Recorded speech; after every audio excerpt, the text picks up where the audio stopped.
आज हम बात करने जा रहे हैं राष्ट्रीय अधिकार क्षेत्र से परे के क्षेत्रों की समुद्री जैविक विविधता के संरक्षण और सतत उपयोग पर संधि की। अब ये नाम थोड़ा लंबा है, तो इसे आसान भाषा में हाई सीज ट्रीटी भी कहते हैं। हाल ही में ये खबरों में इसलिए है क्योंकि 74 देशों ने इसकी पुष्टि कर दी है और अब ये 30 सितंबर 2025 को लागू होने के लिए पूरी तरह से तैयार है। जरा सोचिए, हमारे ग्रह का लगभग आधा हिस्सा सदियों तक एक विशाल कानून विहीन सरहद की तरह था, लेकिन अब यह ऐतिहासिक समझौता सब कुछ बदलने वाला है। जरा सोच कर देखिए, क्या होता अगर हमारी पृथ्वी का लगभग 50% हिस्सा बिना किसी एक सरकार के, बिना किसी साफ सुथरे नियम कानून के चलता। सुनने में ही ये किसी बड़ी गड़बड़ की शुरुआत जैसा लगता है ना? ये कोई काल्पनिक सवाल नहीं है। सदियों से ऊंचे समुद्रों की यानी हाई सीज की यही हकीकत थी। एक ऐसा इलाका जिसका फायदा तो सब उठा सकते थे, लेकिन उसकी रक्षा के लिए कोई एक जिम्मेदार नहीं था। बिल्कुल एक सच्ची वाइल्ड वेस्ट कहानी, पर जमीन पर नहीं, समंदर में।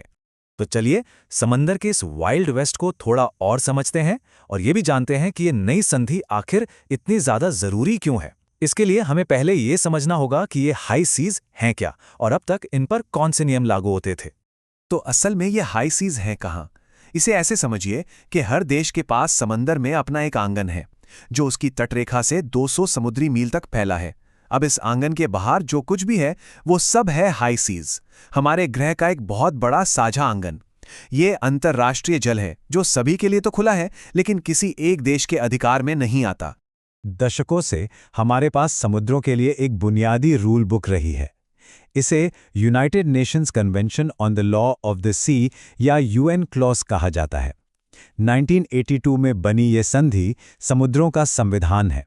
यही तय करती है कि देशों के अधिकार कहाँ खत्म होते हैं और अंतर्राष्ट्रीय जल कहाँ से शुरू होता है। एनक्लोज समंदर को कुछ खास जोन्स में बांटता है, जैसा कि आप यहाँ देख सकते हैं। तट के सबसे करीब है टेरिटोरियल सी, जो 12 समुद्री मील तक होता है। फिर आता है एक्सक्लूसिव इकोनॉमिक जोन, 200 समुद्री मील तक, जहां देशों को मछली पकड़ने और तेल निकालने जैसे रिसोर्सेज के खास अधिकार मिलते हैं। लेकिन यूएन क्लॉज की एक बड़ी कमी थी, इसने हाई सीज को काफी हद तक बिना नियमों के छोड़ दिया था। एक कानूनी खालीपन बना हुआ था, जिसे अब आखिरकार भरा जा रहा है। और इसी खालीपन को भरने के लिए आई है एक नई रूल बुक, राष्ट्रीय अधिकार क्षेत्र से परे क्षेत्रों की समुद्री जैविक विविधता पर समझौता, जिसे हम बीबीएनजे यानी बायोडाइवर्सिटी बियॉन्ड नेशनल जुरिस्डिक्शन या और भी आसान शब्दों में हाई सीज ट्रीटी के नाम से जानते हैं। तो सवाल ये है कि ये संधि असल में करती क्या है। इसका पूरा ढांचा 4 मजबूत स्तंभों पर टिका है, जिन्हें हाई सीज को बचाने के लिए एक मजबूत फ्रेमवर्क देने के लिए डिजाइन किया गया है।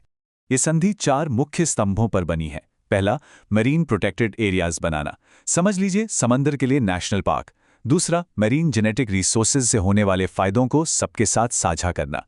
तीसरा, क्षमता निर्माण, जिससे विकासशील देशों को भी इसमें शामिल होने में मदद मिले। और चौथा, एनवायरमेंटल इम्पैक्ट असेसमेंट्स को जरूरी बनाना, ताकि हाई सीज में जो भी गतिविधियां हों वो पर्यावरण को नुकसान ना पहुंचाएं। और ये मरीन जेनेटिक रिसोर्सेज क्या हैं? देखिए, ये सब कुछ निष्पक्षता के बारे में है, फेयरनेस के बारे में। गहरे समुद्र के जीव, जैसे कि खास तरह के स्पंज या बैक्टीरिया, नई दवाओं या बायोटेक्नोलॉजी की चाबी हो सकते हैं। ये स्तंभ पक्का करता है कि इन खोजों से होने वाले आर्थिक और वैज्ञानिक फायदे सभी देशों के साथ साझा किए जाएं, ना कि सिर्फ उन कुछ देशों के साथ जिनके पास गहरे समंदर में खोज करने की टेक्नोलॉजी है। ठीक है, हमने ये समझ लिया कि संधि क्या करती है, पर असली सवाल तो ये है कि इससे फर्क क्या पड़ेगा। ये वाकई में इतनी मायने क्यों रखती है? जरा इस नंबर को देखिए, सिर्फ 1%। जी हाँ, ये वो चौंकाने वाला छोटा सा हिस्सा है हाई सीज का जो आज की तारीख में संरक्षित है। सिर्फ 1%। ये आंकड़ा अपने आप में एक कहानी कहता है कि हमने अपने ग्रह के सबसे बड़े और सबसे जरूरी इकोसिस्टम को कितनी बुरी तरह से नजरअंदाज किया है। अब इस नंबर पर गौर कीजिए, 30%। ये 30x30 का लक्ष्य है। 2030 तक दुनिया की 30% जमीन और समंदर की रक्षा करने का एक ग्लोबल वादा। और सच तो ये है कि जब समंदर की बात आती है तो ये संधि ही उस लक्ष्य तक पहुंचने का एकमात्र रास्ता है। इसके बिना ये नामुमकिन है। लेकिन बात सिर्फ 30x30 तक ही सीमित नहीं है, इसका महत्व और भी गहरा है। ये संधि समुद्री शासन में जो खतरनाक कमियां थी उन्हें भरती है। ये विकासशील और छोटे द्वीप राष्ट्रों के लिए बराबरी का मौका बनाती है। ये संयुक्त राष्ट्र के सतत विकास लक्ष्य 14 यानी पानी के नीचे जीवन की रक्षा करने में मदद करती है। और तो और ये स्वदेशी लोगों के पारंपरिक ज्ञान को भी मान्यता देती है और भारत की अपनी ब्लू इकोनॉमी नीति के साथ भी पूरी तरह से मेल खाती है। लेकिन कहानी में एक ट्विस्ट है। ये सब सुनने में जितना अच्छा लगता है, इसे हकीकत में बदलना उतना आसान नहीं है। एक ऐतिहासिक उपलब्धि होने के बावजूद इस संधि को जमीन पर उतारने में कई बड़ी चुनौतियां हैं। सबसे बड़ी बाधाओं में से एक है पुष्टि का अंतर यानी रैटिफिकेशन गैप। देखिए, किसी संधि पर हस्ताक्षर करना एक अच्छा पहला कदम है, ये आपके इरादे को दिखाता है, लेकिन इसकी पुष्टि करने का मतलब है कि आप कानूनी तौर पर इसके नियमों से बंध गए हैं। और अभी अमेरिका, चीन और भारत जैसी दुनिया की कुछ सबसे बड़ी समुद्री ताकतें हैं जिन्होंने अभी तक इसकी पुष्टि नहीं की है। और भी मुश्किलें हैं, जैसे इसको लागू कौन करेगा। कोई सेंट्रल पुलिस तो है नहीं, एनफोर्समेंट अलग अलग देशों पर ही निर्भर करेगा। दक्षिण चीन सागर जैसे इलाकों में राष्ट्रीय हितों और दावों के साथ टकराव का भी खतरा है। और ये भी सुनिश्चित करना होगा कि टेक्नोलॉजी ट्रांसफर और क्षमता निर्माण के वादे सिर्फ खोखले शब्द बनकर ना रह जाएं। तो इन सब चुनौतियों को देखते हुए आगे का रास्ता कैसे तय होगा? आखिर में हाई सीज ट्रीटी कागज पर किया गया एक बहुत ही खूबसूरत वादा है। ये इंसानियत के लिए हमारे ग्रह के सबसे बड़े साझा हिस्से की जिम्मेदारी लेने का एक ऐतिहासिक मौका है। लेकिन असली सवाल ये है, क्या दुनिया इस कागजी वादे को हमारे महासागरों के लिए एक सच्ची, स्थायी सुरक्षा में बदल पाएगी? इसका जवाब तो सिर्फ आने वाला वक्त ही देगा।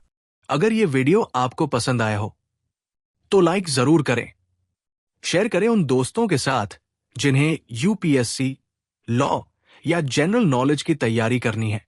और हाँ, सब्सक्राइब करें। आप अपने सुझाव या सवाल नीचे कमेंट में लिख सकते हैं। यूपीएससी एंड कॉम्पिटिटिव एग्जाम की गाइडेंस या मेंटरशिप के लिए संपर्क करें। Our contact information is given in description. धन्यवाद। मैं हूं कृणाल ठाकुर। मिलते हैं अगले भाग में। जय हिंद।